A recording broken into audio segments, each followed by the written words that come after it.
अधिकृत भाषण गराउनकै देखला सम्बन्ध समितिका तुलसीराम थारूजी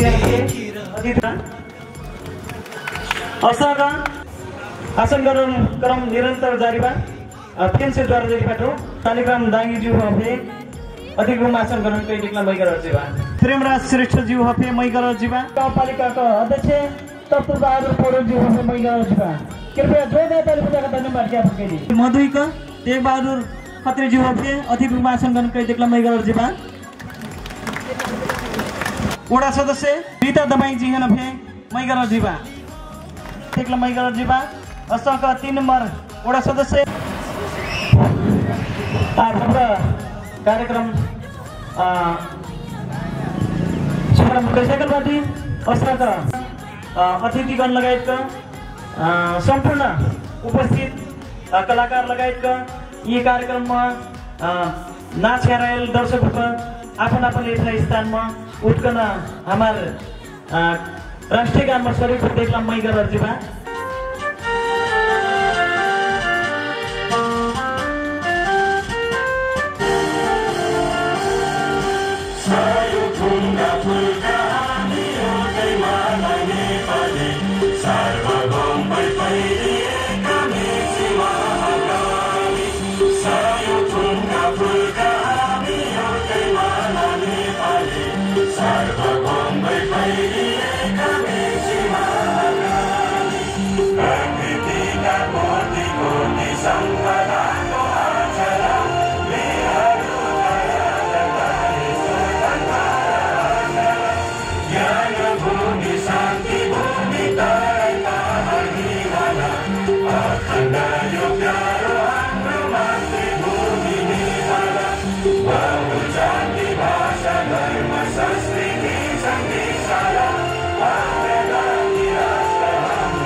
अधिकारीज्यूहरू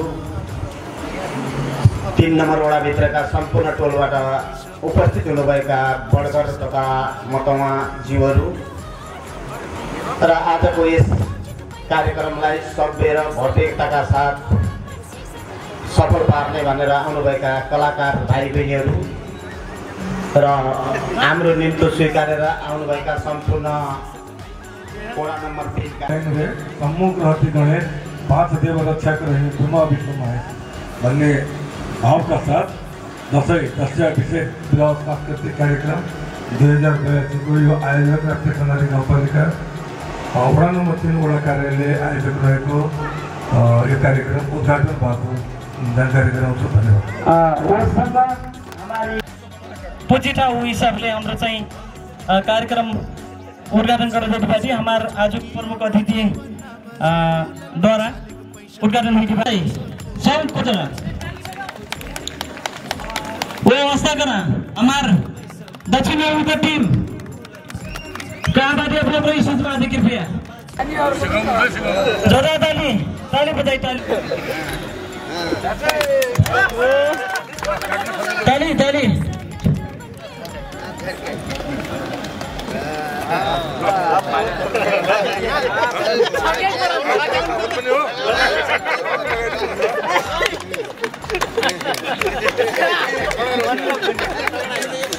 विशेषमा उपस्थित हुनुभएका सम्पूर्ण मेरा दाजुभाइ तथा दिदीबहिनी आज दसैँको उपलक्ष्यमा विशेष गरी वडा नम्बर 3 र राप्ती सोनारी गाउँपालिकालाई हृदयदेखि धन्यवाद दिन चाहन्छु। आज हामीले बाकेश्वरी मन्दिरबाट फुलपाती लिएर बाकेश्वरी भोरवानी मन्दिरबाट फुलपाती लिएर बाकेश्वरी गएका छौँ। यो हाम्रो ऐतिहासिक भोरवानी मन्दिरलाई यस ठाउँलाई चिनाउनको लागि अहम भूमिका सबैको दायित्व छ। हाम्रा गाउँपालिकाका अध्यक्ष वडा अध्यक्ष लगायत यहाँ सम्पूर्ण अतिथिहरूले जुन किसिमको कार्यक्रम राख्नु भएको छ उहाँहरूप्रति म धन्यवाद दिन चाहन्छु। हमार बनबस्ती के नाच स्टार्टिङ पोइन्टमा परशुरका एकला मैका रजिपा मदरिया अपमदरिया रामबहादुर थारू लगायतका टिम यहाँ स्टेजमा आएका परशुरका एकला मैका रजिपा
धन्यवाद जोरदार ताली बजा खड़ा धन्यवाद ज्ञापन की थी सब कुछ कृपया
यो अवसरमा हामीलाई सबैभन्दा पहिले यो दसैँको पहिचान असत्यमाथि सत्यको जित हो। रामले रावणको माथिको विजय प्राप्त गरेको हो, दुर्गाले महिषासुरमाथिको विजय प्राप्त गरेको अवसरमा हामीले दसैँ मनाउँदैछौँ। त्यसकारण यो मनाउनु भनेको असत्यमाथि सत्यको जित्नका निमित्त हो, गलतमाथि सहीका निम्ति, बेइज्जतीका निमित्त विरुद्ध स्थितिका निमित्त। त्यसकारण हामी सबैले चाहन्छौँ धर्म, संस्कृति र सम्प्रदायको संरक्षण गर्दै हामीले स्थिति बमोजिम, नीति बमोजिम, प्रक्रिया बमोजिम, भातृत्व बमोजिम हामीले सबैको अस्तित्वमा, सबैको प्रेममा, सबैको एकतामा जोड हुँदैछ। र म पटक आउँदछु यो वार्डमा सामान्य कार्यक्रमहरूमा पनि वडा अध्यक्षज्यूहरू, वडाको परिवारहरूले बोलाउनुहुन्छ। मैले भन्नै पर्दछ, यसलाई अन्यथा नलिनु होला। यहाँ यति धेरै एकताको भाव जोड्नु भएको छ। म वडा अध्यक्षज्यूलाई पनि हार्दिक धन्यवाद दिन चाहन्छु। पूर्व गाविसदेखि लिएर गाउँ पञ्चायतको नेतृत्व गरेका अग्रजहरू हुनुहुन्छ। विद्यालयमा यति राम्ररी विद्यालय व्यवस्थापन समितिको पूर्व अग्रजदेखि लिएर अहिले हुनुहुन्छ। सबै राजनीतिक दलहरूलाई एउटै मञ्चमा जोड्नु भएको छ। सबै सहभागीहरू हुनुहुन्छ। होला हामी सबैसँग केही मन नमिल्ला, तर त्यो मन नमिल्ने कुरा हाम्रो एउटा ठाउँमा होला। तर समाजको विकास, संस्कृतिको विकास, हाम्रो टोलको विकास गर्नका निमित्त जुन अनुपम उदाहरण यो वार्डले देखाएको छ, यो वार्डका सबै अग्रजहरूले देखाउनु भएको छ, दाजुभाइहरूले देखाउनु भएको छ। अबको यात्रा आर्थिक गन्तव्यतिर होस्, अबको यात्रा सम्पदाका निमित्त होस्, अबको यात्रा समृद्धिका निमित्त होस्, विकासका निमित्त होस्, यो एकता कायम रहोस् भन्ने कुरा पनि म शुभकामना दिन चाहन्छु। र अध्यक्षज्यू, यो सांस्कृतिक संरक्षणका निमित्त तपाईँ लाग्नुहोस्। पालिकाबाट पनि म सहयोग गर्ने प्रतिबद्धताका साथ दसैँमा सबैलाई शुभकामना दिँदै बिदा हुन्छु। हस्, धन्यवाद, नमस्कार। धन्यवाद।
मैं एकदम खुशी बाटू, हर्षित बाटू। ऐनाजीमा चाहिँ अपनाउन सम्पूर्ण साथ सहयोगले त हाम्रो यहाँ के भाषा कला सभ्यता सँगसँग यहाँको हरेक विकास निर्माणमा युवा बाबु दाजु बहिनीको सम्पूर्ण साथ सहयोग अनिवार्य र अपरिहार्य। यहाँको महत्त्वपूर्ण सल्लाह सुझावले त हाम्रो यो वडाको विकास एउटा निर्माणमा एक जनप्रतिनिधिको हैसियतले हिसाबले लग्न प्रतिबद्धता गर्दै मैं यहाँ ऐतिर लगभग बर्का दस्या देवाली छठ पर्व सबको जन मंगलमय शुभकामना व्यक्त करते सबको हमारी ओडावासियों को दादू भैया दीदी बहनियों को दाई दादाओं को सबको जन मजा से मनेगी। अपन घर में ज्या चीज बा जो चीज बा ये चीज खा करना तो ऋण सापन नहीं ला करना एक आपस में सामाजिक श्रद्धा भाई संग संग मित्रता बढ़ना शुभकामना व्यक्त करती। वो अब हमारे भूषण जी कैसे अपना हम सबको अपन लाइन लगी हमरा ज्या से त्या छोटे छोटे चाहिए अपना सम्मान स्वरूप सम्मान पत्र हमारे प्रमुख अतिथि से ग्रहण करने बाटे दिन चाहिँ आते जाते बापत का दिन चाहिँ हाम्रो सबको बराबर मैं दिन से हमारे ये कार्यक्रम का संयोजक विश्वास नहीं लाकर इस चीज ना रखना के फॉलो लगे नहीं अब हम नोत्रा वाले के पक्ष बात करिए कि मैं फिर फोन करना मारना हम लोगों का सब कुछ बराबर है कि हमारे से सब कुछ हम बराबर कर यहाँ पूरा बंद कर ले खोल कर हेर में आए तो सब कुछ बराबर उत्तर नवलपुरका नानीहरू मन्दिर हेराएको हमकैकन नानीहरू गल त यहाँ सन्दर्य सहयोग के कतरा बढ़िया नाच हुई तो मंदरिया वाला से नाच हुई वो नहीं कर ढेरे मंदरिया जतरा बढ़िया ये महीना भर नहीं वो आज जे यहाँ न्याय है वो चाहे शुद्ध वर्ष भर पछताई पड़ी कि आज की ये नाच झाड़ का तो प्रत्येक गाँव जाए प्रत्येक रोज समय खर्च करे बड़ी पर मारे से सबको जन दशहरा दिवाली और छठ पर्व का शुभकामना व्यक्त करती सबको न मजा भए सब आशा सहित आज की कार्यक्रम अच्छे समापन जानकारी कराई तो ले तो मैं से विदाई को राम राम।